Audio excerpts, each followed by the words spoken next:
What is the best way to invest my money? This is a common question I get from some of my clients as well as a lot of people that I talk to. And really, this is a very open ended question. So, in this video today, we are going to address that how to systematically look at allocating your current capital, or maybe there's some money that you are anticipating as a bonus or something like that, or even your future cash flows. So I'm a financial coach who help new immigrants set up their finances in the US and really optimize their finances so that they can focus on their career, business, or relationship. And I have a 4-step guide that if you go to the link that I'll include in the description below, that clearly describes the 4-step process in which you can optimize your finances no matter where you are starting from. And these 4 steps are really financial awareness, financial planning, financial flow, and then financial growth. So it takes you from where you are to a desired place that you can define in your own personalized way. And so again, that guide, the link to the guide will be down below in the description. So let's get to the topic that we are going to discuss today is how to allocate your current money, or how to think about your investments, or even the future cash flows that you have. And there are really 4 areas of your life that we are going to discuss where you can channelize your finances to. The first one is security. So what do we mean by security? Security means something that will help us sleep well at night. And it could be a simple a term insurance if you have a family or dependents. That means when you are not there, or if something happens to you, then financially at least they will be set for a long period of time, depending on how much insurance and what is the term that you have bought. Security also could also mean buying a home, or let's say renting in a place where, in a neighborhood that your family will be very comfortable, or they will even enjoy that staying in that neighborhood. So that could be your definition of financial security. The third one, which is pretty common, is to have a good emergency fund of 3-6 months or even more, depending on your personal situation. Again, that's something that you can customize, but emergency fund is another definition of a financial security. And you may have other things, like, for example, if you have health problems, then maybe you need to save up a lot of money to take care of your medical bills, or have a good health insurance that will pay most of the bills, things like that. So the first point to think about is, what does financial security mean? What will actually help you sleep well at night, knowing that you are in a pretty secure position? So think about that, and then first use your money, whatever you have. If they are not already doing that, if they are not checking all the boxes for you, then make sure that you check all the boxes that gives you that security, that peace of mind. Once you do that, the next one, the second aspect, is safety. Now, safety means we have a lot of financial goals that may be in the short term or the medium term. For example, you may be saving up for buying a home, you may be saving up for sending your kids to college, and that could be in the next 4 to 5 years. And really, for these non-negotiable goals, you need your money to be in a safe place where it is not subjected to a lot of volatility like the market. Or even if it is in the market, it's in a place where it's in investments that will not cause a lot of loss of the principal.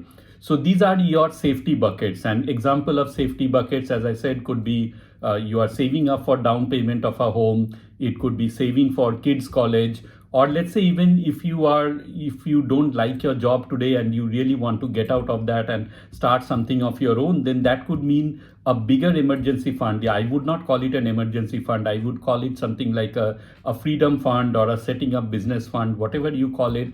But put that in your safe bucket. Again, as you are saving up for this short to medium term goal, of course, you want to achieve it as soon as possible. So it should be in a much safe place, or that investment should be very safe for you. So that's your safety bucket.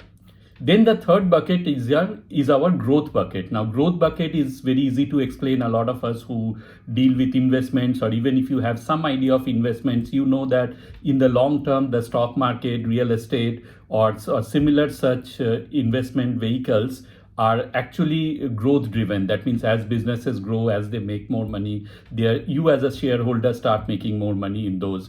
Or if you own a piece of real estate and as that appreciate over time, that city, wherever you have invested in that real estate, that city grows in terms of let's say the job growth or people moving into that city, the infrastructure around that home that you bought grows. All of these things can actually make that a good growth investment. So think about, after you have taken care of security and safety goals, the next goal that you should think about are your growth investments, and these are going to really address things like your long-term retirement or your long-term wealth planning.